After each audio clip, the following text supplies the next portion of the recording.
Hey guys, welcome back to Rossoneri TV. I'm Gio and I'm here for the match review of AC Milan against Sampdoria. Match I finished moments ago at the San Siro, where Milan lost yet another game 1-0, this time thanks to a Muriel penalty shot in the second half. A game where Milan really took control of it from the beginning. They did have more of the chances. Sampdoria were literally limited to any attack. They really didn't get any goal scoring chance all game beside that goal from Muriel, which originated from a Zapata giveaway, and later on Quagliarella was fouled by Paletta in order to gain that penalty shot. But it was definitely a very embarrassing result. Once again, Milan not capable of getting a win even at the San Siro.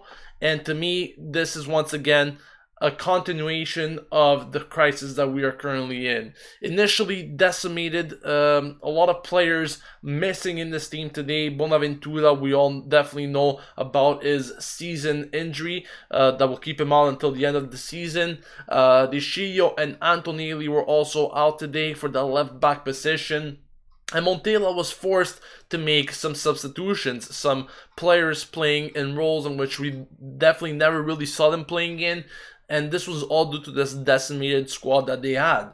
So, for example, Romagnoli was playing as a left back and Kuchka was playing as a right back.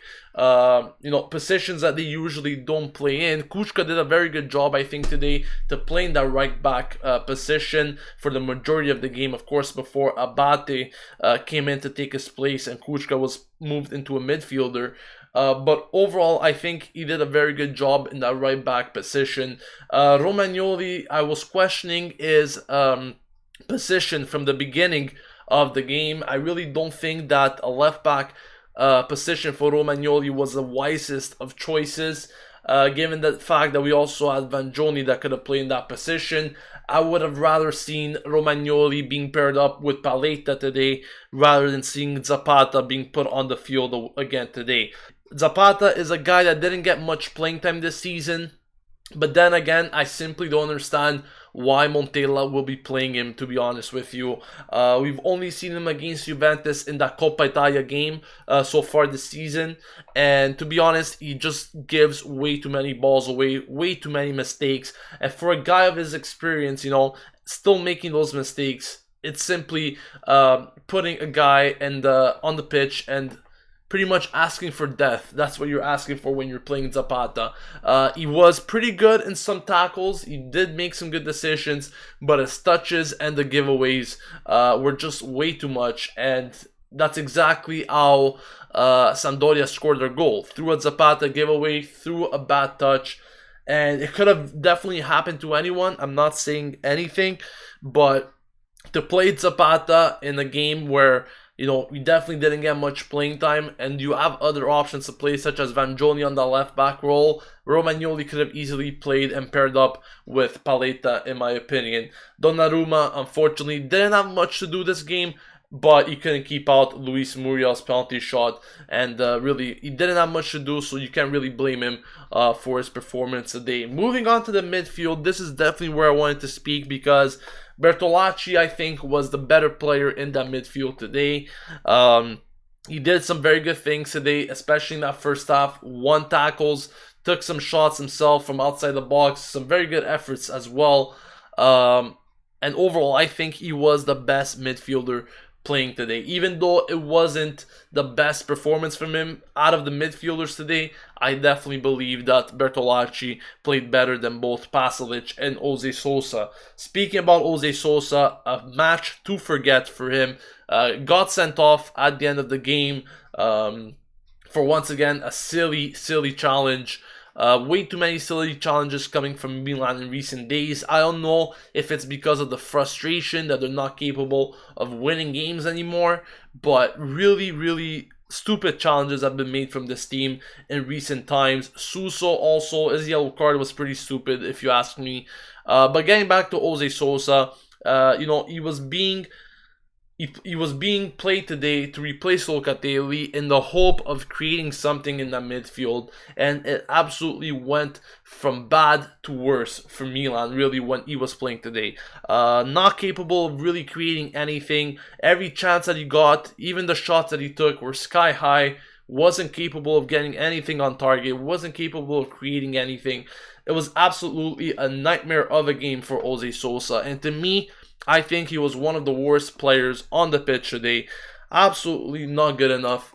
And Locatelli will definitely get the start on Wednesday against Bologna. But, Milan wanted to keep Jose Sosa this transfer window, or at least in January, to give him some more playing time, to give him some opportunity. And they had the opportunity to actually cash in on him, get the 7.5 million that they wasted in him initially last summer, and they could have sold him to Fenerbahce, but they said no. They wanted to keep him.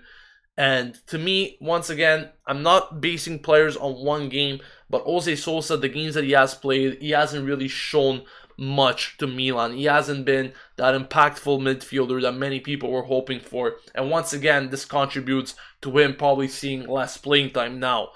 Paslic, like I said before, nothing crazy from him. But moving on to the attack, Deulofeu and Suso, good games from them. But what has to be said needs to be said, and that is that we are a very predictable team right now. Very, very predictable. Every team knows us inside and out. Everyone knows how we play. If us fans could see it from home, imagine teams that study us on a daily basis what they're supposed to say. Everyone knows that Milan's game plan is through those wings. If it's through Deulofeu, or if it's not through Deulofeu, it's going to be through Suso, and so forth. It's always the same play over and over again. Even though Deulofeu and Suso did have some positive impact, they had some chances to score goals today, it's just becoming way too predictable for Milan, and there's no way they can continue down this road if they want to get anywhere close to the Europa League, which, by the way, is fading away by the day. Really, teams are gaining advantage. Milan's dropping too many points. I think it's 4 games in a row now in the Serie A in which we are incapable of picking up the full 3 points. It's actually 3 losses in a row now, I believe, in the Serie A. Yes, it is, including the Coppa Italia game against Juventus. We are on a 4-game losing streak, which is absolutely ridiculous, to be honest with you. But what pisses me off even more is that we are not performing that bad against Sampdoria. Like, today we actually had a lot of chances, but our finishing was bad. What pisses me off is that we are gifting points away to teams like Udinese and Sampdoria, in which, in my opinion, we should be able to beat these teams. We have better squad than them, but every single time it's us messing up, us shooting ourselves in the feet, and at the end of the day, teams take advantage of that, and they get, even if it's undeserved, they end up walking away with the 3 points, and we're left with nothing. That's exactly what's happening with the situation with Milan. Until they come in with a different mentality, this won't change. And we were criticizing Milan for the lack of not being able to defend, especially in the first half, in January. Milan wasn't capable to defend. We were conceding 2 goals on every game. But besides that, it's even a bigger issue now because we're not able to finish. We're not scoring enough. We're getting 1 goal per game average, I think, for goals scored in the month of January. And then you got teams like Napoli that score 3, 5, 7 goals whenever they want. And then people are still asking themselves, could we make the Champions League? Like, really, take a look at the quality of these teams, and no one, even a guy that doesn't watch Milan on a weekly basis could tell you that Milan really don't deserve Champions League right now. And I'm being honest, as much as I hate to say it, Milan don't deserve it. And the Europa League has been once again heavily jeopardized, especially with the loss of Bonaventura.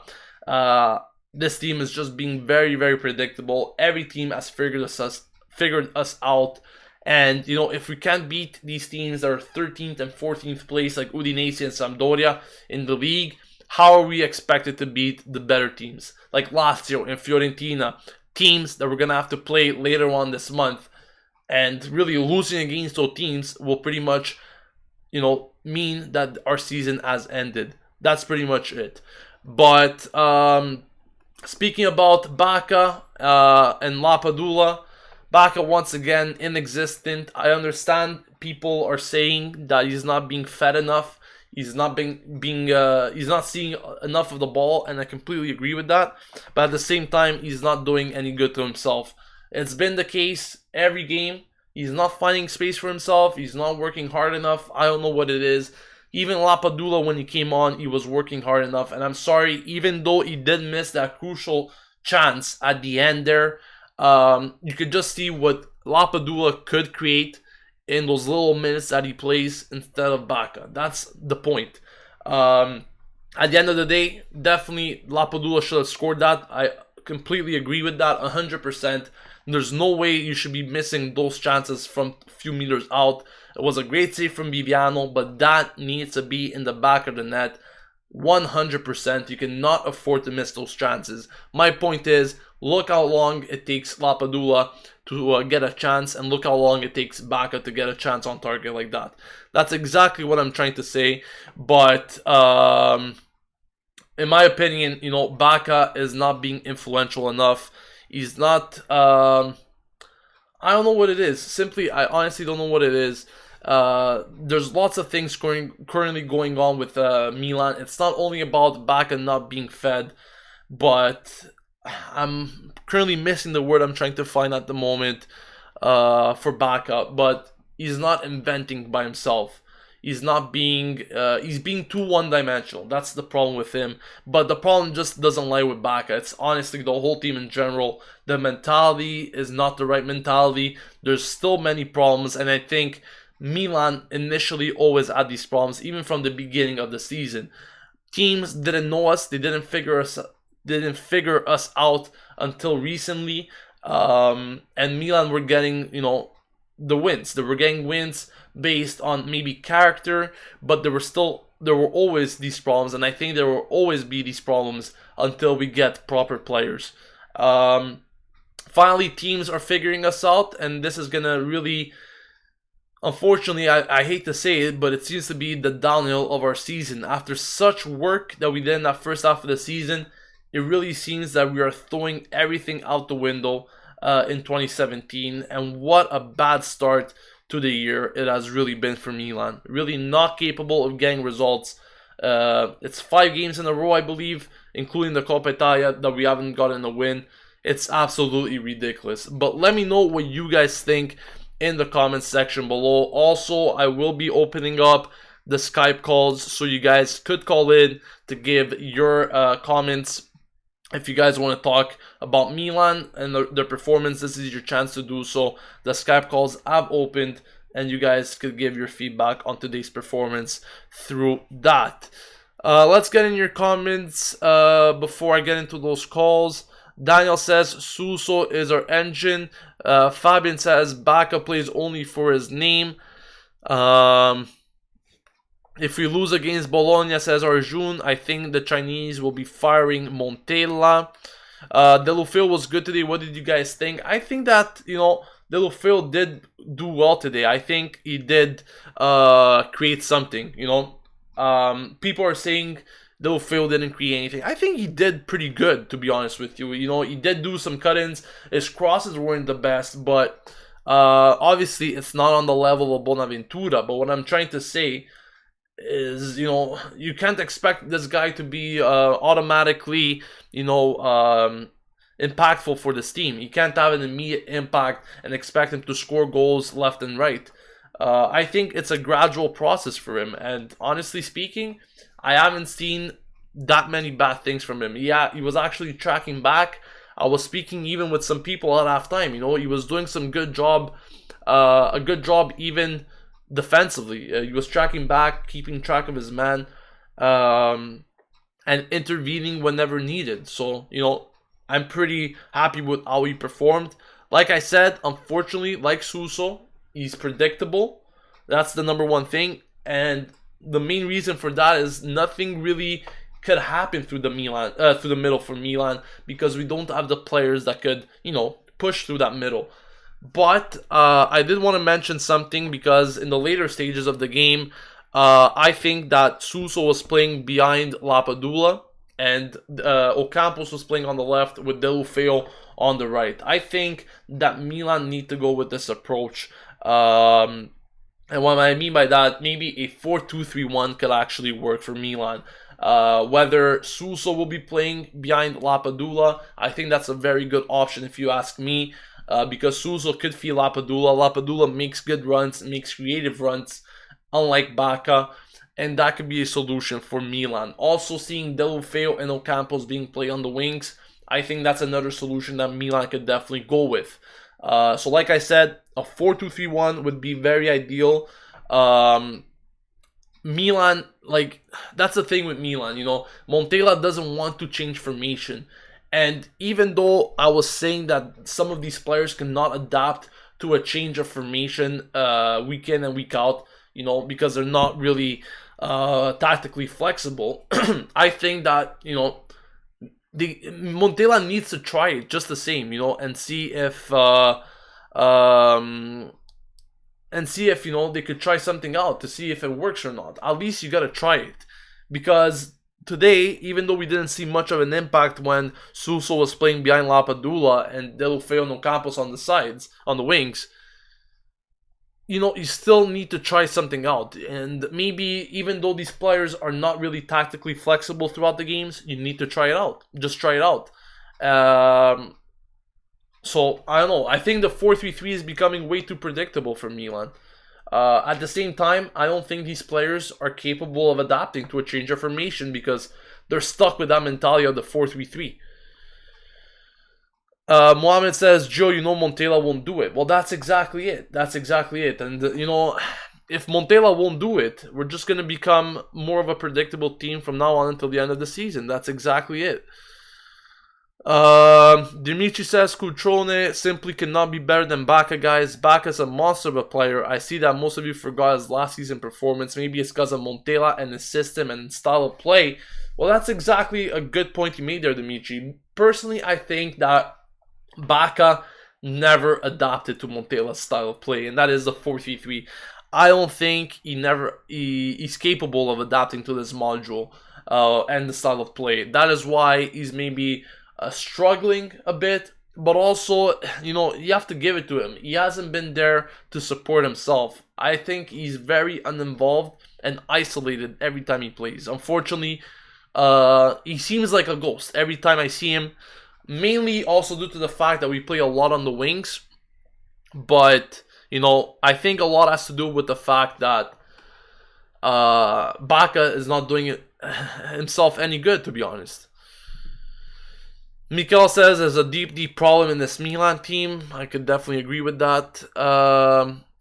That's why we are so predictable. Everyone knows, I'm telling you, if the fans could see it from home, the problem. Imagine teams that are paid, or at least, they got video analyzers. Each team has video analyzers that, they could analyze performances from other teams on any weekly basis, and you don't even need to look at that. Every player knows how Milan plays. Every team knows how Milan plays. If you look at last season, every team figured us out for the style that we were playing last season. If you look at this season, everyone knows that we play on the wings, and everyone figured that out as well. So it's all about sticking to one system for Milan. That seems to be the problem in my eyes. I think that there's too much of one system only instead of having a variety of systems, and that's pretty much it.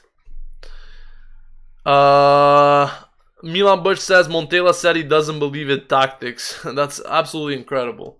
To me, I think that if a coach comes out and actually mentions that there were problems instead of saying bullshit like that, I would respect that coach even more. But you cannot be losing 3, 4, 5 games in a row and say that you don't believe in tactics or you don't believe that your team hasn't been doing good. Because I could understand having one off day like Roma did last week against Sampdoria. I could understand them having one off day and they unfortunately lost that match. But if you take a look at Roma, on every other week, they will make sure they get the win. They will make sure they get the result. That cannot be the same case for Milan. You cannot find excuse after excuse after losing 3 to 4 games and say in a row and say that you deserved it. You deserved playing, you deserved the result, you deserved this, you deserved that. Because simply you did not. You lost 4 games in a row. You didn't deserve shit. Because one game, I can understand. But losing 3-4 in a row, there's definitely a problem with that.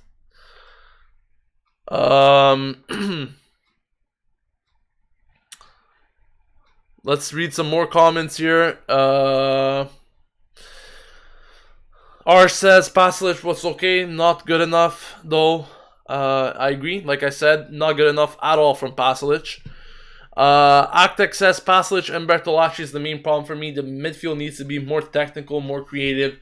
I agree with you. And even though Bertolacci has been better today, at the end of the day, yes, he's been better. But what is he actually? What kind of a player is he actually? Even Pasalic, average, above average at most, and I wouldn't even say above average. Average at least, I would say, or average at most actually, because that's what these guys are. Yes, they are average, they're okay, they're decent, but they're not the type of quality that Milan need to get the results week in and week out.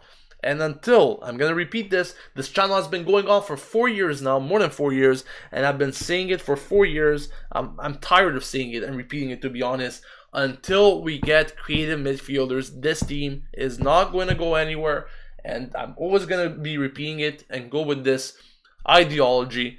Unfortunately, this team is incapable of creating anything with without creative midfielders. And the problem persists and persists and persists. And Milan still do nothing. They still don't go out there. They still don't buy midfielders for whatever fucking reason. I don't understand it. But if this summer I still don't see some midfielders, oh boy, are you going to hear it. You're going to hear it from me. Mike says, what is the point in possession-based football when you keep losing? Montella gets to say, hey, we had more possession and better chances, but Sam came away with the points, which matters. That's exactly it, you know. You cannot just say, yes, we have more possession, we have more chances. So what? At the end of the day, you lost the game. You lost another 3 points that you should have won for the way that you played. If you had that possession, if you had those chances, how come they didn't end up in the back of the net? How come they weren't good enough to give us the 3 points? You're the one to blame, you know. The team is the one to blame because they should have been winning. And now you got teams like Atalanta and Lazio already winning their games in the opening 10 minutes, gaining even a further advantage on Milan if that wasn't good enough already. Really, Milan's chances are little right now. Yes, we do have that game in hand against Bologna, but if we lose that game, if we drop points there, that is pretty much the end of it. Really, I can't see Milan making a tremendous comeback this season. Maybe it's a bit premature to give them up completely, to give up on them completely, but you cannot go on to lose 4 to 5 games in the Serie A in a row, or drop points in 4 to 5 games in a row, and expect to do good things in the Serie A, or at least reach your objectives. Sean Samuel says, in the state Milan is in, even with money, players won't really come. We need a big name coach who can attract world-class players. I agree with you on that, and at the same time, I think a lot depends on whether we make it to Europe or not. A lot of players want to play in these European competitions, but I completely agree with you that even in this state, even with the money, players won't really come. Look at Cáceres, for example. That dickhead didn't even want to come to Milan to convince the coach or to actually help out. The only way he was going to come to Milan if he was going to get a pretty big paycheck to say, okay, I'm going to be making some money here. He doesn't even want to come to Milan to play. He wants to come to Milan for the money. And he didn't accept the offer. At the end of the day, I'm happy because of it. Because why would I want someone at Milan to just play for the money and not for the team? So I'm happy that Cáceres won't be coming after all. But that's exactly it. These players are demanding crazy amounts now just because they know the state of the club and they won't come to the club just to play for pleasure. They're coming here for the money. And that is really something you have to pay attention to, because if players are thinking about money over playing at Milan at the moment, then there's a really, really big problem going at the club, because the club, what that means to me, what that translates in is that the club has lost its prestige. And to me, That is a very big problem. That is a very big problem if players start looking at paychecks instead of playing for Milan for what their prestige actually entails to. Lagarto27 says Paslic is a player to start for a team like Udinese and a player to be benched for Milan. The players that we have are just simply bad. We overrate them just because we are their fans. Completely agree with you. Once again, Paslic, like I said, yes, he's done good things this season. We weren't expecting much from Paslic, but to be honest with you, take a look at it. Even as a neutral, you're not even a Milan fan. Take a look at Paslic, and if you look at him without a fan perspective, you could clearly say that he's an average player at most. And he's not the player that Milan needs to win them games. Yes, he could develop into a better player, but at the moment, and I've been saying this all along, Milan need certainties. You cannot take any more gambles. They've taken gambles already on players that have been at the club for various seasons. Take a look at Zapata, for example. I still remember, you guys probably weren't aware of this channel at the time, but I still remember making a video, and I think it was one of my first ever videos for this channel when Zapata first came in at Milan. And this was back in 2012. And I remember saying, I wasn't agreeing with the decision at all. I wasn't happy with the decision at all. And if you guys remember, Zapata was brought in to replace guys like Thiago Silva. And to me, I was like, what? This guy's going to have to replace Thiago Silva? And 5 years later, this guy is still at the club somehow. What has this guy done for Milan? Why is he still at the club? A guy like Zapata. And someone was telling me in that video, you're gonna regret your words. I still remember that video. Someone was telling me in the comments, you're gonna regret what you're saying about Zapata. Really, really. Anyways, that's besides the point. Simply, we all know that Milan has made the most stupidest mistakes over these last 4 or 5 years. We all know that. And Milan is never going to admit it, especially Galliani. We all know that. But us fans are not blind like Milan would hope us to be. And fortunately, we could see where the areas where we are wrong. So, to me, it's just ridiculous that a guy like Zapata, for example, is still playing at Milan after 5 years. Seriously, what is this? Anyways, what I'm trying to say, it's like you said there, Edel Figo, if a team with our history loses prestige, players unfortunately are not attracted to Milan anymore unless we make it back to Europe, unless we have money that could feed these players into coming at Milan. That's really the state in which our club has become at the moment. One last comment I'm going to mention. Bashar says, our team is basically unproven players who aren't allowed to drink even, and awful old players. Don't forget that Zapata played as the captain. Yeah, once again, it's just incredible if you ask me. Why is Zapata even being the captain in these games? Is besides my imagination, to be honest. But it's absolutely ridiculous how Milan is still playing players like this. Absolutely makes no sense to me. Someone is asking me if Coutone will be getting a chance against Bologna. I simply don't think so. Chances are that Montella will be giving Bacca one more chance for sure. Unless he finally opens up his eyes and sees that Lapadula needs to start. I hopefully see that change. Hopefully we'll see that. But at the moment, it's been a real disaster. I don't know. Montella needs to be flexible in his tactics. Until we are flexible in our tactics, we're not going to be capable to achieve anything. It's just been an embarrassment week in and week out. Teams have figured us out. And to continue down this road with this formation, it's shooting ourselves in the feet once again. Because if we continue like this, we all know that we will be losing a lot more games in this second half of the season. But that's going to wrap it up, guys, for this match review. Thank you all for joining me. Unfortunately, a lot of us woke up early today to a bad start for a Sunday. Not much I could personally do, but this has been one other embarrassment for Milan, a real big embarrassment. But thank you all for joining me, guys. Don't forget that we will be posting daily videos on Rossoneri TV as we always do. So if you aren't yet subscribed to the channel, make sure to subscribe and stay updated with everything going on at the club. Also, don't forget to leave a like on the video if you enjoyed it. And on that note, I'll be seeing you guys later for another video. This has been Gio signing off, and as always, Forza Milan.